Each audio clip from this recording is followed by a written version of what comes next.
Aeons, the cornerstone of Honkai Star Rail and the reason behind why characters do what they do. Some are good, some are bad, some are morally gray, and then there's Nous. Because Nous simply disregards morality entirely for the sake of cold, hard logic. Morality has bound the wisdom of those people and ended the future of those worlds. And this makes them not just a threat, but an enemy to life itself. And it just so happens that Nous has a faction, and they call themselves the Genius Society. And in the last video, we went over Little Miss All Will Be Swept Away by the Wind, Guan Mei, and the horrible abomination that she almost let loose. But since all went according to plan and Scaricabas ceased to exist, thankfully human error didn't result in the freak accident of a freak who created a freak to do freaky things. So let's get into the real criminal, shall we? Because this is the Genius Society's worst criminals revealed. Since we're starting off with the real culprit of the last Penacony quest, one of the Galaxy Ranger's most wanted criminals, the Emanator of Erudition, Genius Society member number 64, Evil Ninja Osaru, aka Dr. Primitive. And while I would love to say this is our first Emanator of Erudition, apparently Herta is one too. Sorry, not Herta. B. Herta is an Emanator of Erudition. Gotta add the B in front now, apparently. But that's besides the point. Dr. Primitive is a wanted man that the Galaxy Rangers have been chasing for years. And for good reason, because this guy is a terrorist in every sense of the word. Normally I say, haha, sparkle, funny bomb girl, terrorist, adventuring, disturbing the peace.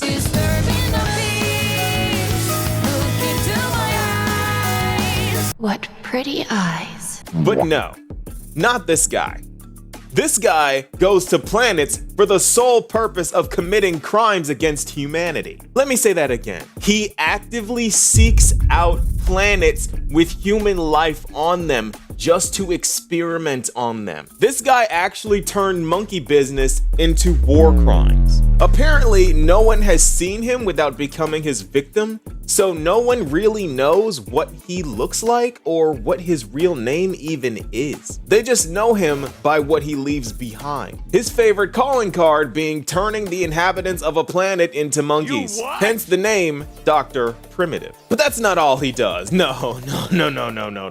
Because with people as powerful as Galaxy Rangers on your tail 24/7, you gotta have some tricks up your sleeve. And this guy managed to have a trick so powerful, it quite literally has unlimited potential. And I'm not even sure about what this does, but apparently he wields gravity capture technology. Okay, I'm not gonna pretend like I know exactly what this means, but he apparently applied this technology to skates, and he uses them to speed skate through space without the use of a spaceship. Meaning that he can capture gravity and use it to unvacuum the vacuum of space. So that's why they can't catch him. But they keep trying because, you know, Galaxy Rangers.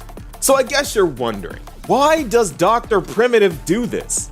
What is the point of turning people into monkeys? Well, I am so glad you asked, because we got some insight on this from Rappa's backstory. In order to save the world's marching towards rot and decay, humanity must regress and regress further. Only then will civilization be imbued with endless possibilities yet again, allowing erudition to shine with kaleidoscopic rays once more. You see, these academic cultists are so infatuated with knowledge and the pursuit of perfection that they realize that the only thing holding them back is their own evolution. Yes, they see their own evolutionary path as flawed or imperfect. So they wish to restart themselves from as far back as possible so that Nous can guide them through the proper stages of evolution with peak efficiency. So in a nutshell, they think turning themselves into monkeys will make them smarter in the long run. They unironically want to return to monkey. This is why Rappa is as strong and resilient as she is. Ah! Muscle fibers sure are densely packed. It's like slapping a rock. They modified her DNA to give her the best set of ape genes they could find. And that's the part that just throws me off, because they actually think they are the good guys here. Sacrifices we made are not for such vulgar things. Rather, they're meant to create a future where humans can be happy, where the universe can continue to advance, and one that the Doctor can be proud of. They actually believe that they are benefiting humanity. And since these guys were following in Dr. Primitive's footsteps, I don't think it's a stretch to say that their intentions were parallel to his. Or at least adjacent at the very least. In addition to this, he is an emanator after all. And I think this is a big clue into his ultimate goal. Let me explain. All emanators have different attitudes towards their aeon, and each aeon views their emanators differently. They range from being outright antagonistic like Acheron, who wants to destroy IX, to Shuhu, who died fighting the Shanjo on behalf of Yaoshi of the Abundance. And then you've got Aha, who just gives its power to a worm, just because. That's not a lie, by the way, that actually happened. Anyway, there are some consistencies that arise when you look into the way that Erudition chooses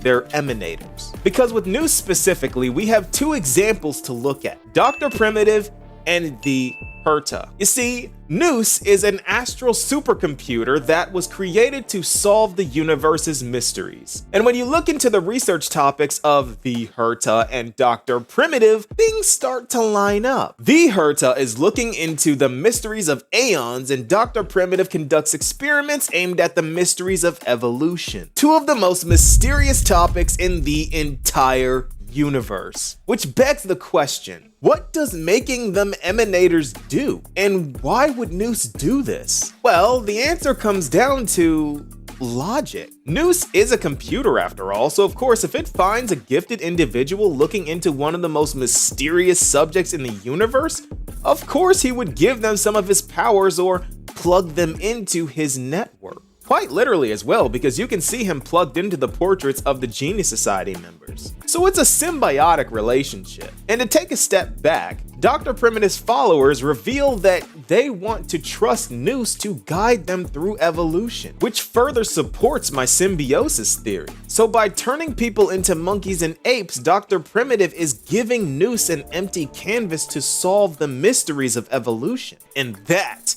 is what I believe his goal is and why he commits crimes against humanity. Like I said earlier, these guys believe they are the good guys. But truth be told, we don't know. This guy's gone missing, no one's ever seen his face, no one even knows what his real name is, but refer to him by his crimes against humanity. This guy is an apparition, but at least he's got a nice curio that helps us out a bunch, unlike a certain IPC member. Speaking of IPC members, he's up next. I've been hyping up this IPC affiliate guy up, and I assure you next video will not disappoint. Because the Genius Society is full of psychos, and this is the Genius Society's worst criminals revealed. I wonder if we'll ever see Dr. Primitive in the future. I'm sure he's still out there. Apparently Mr. Rekka gave Rappa and Boothill a big lead on his current position, but even then he's still an emanator, and if he's anything like Acheron, we're in trouble.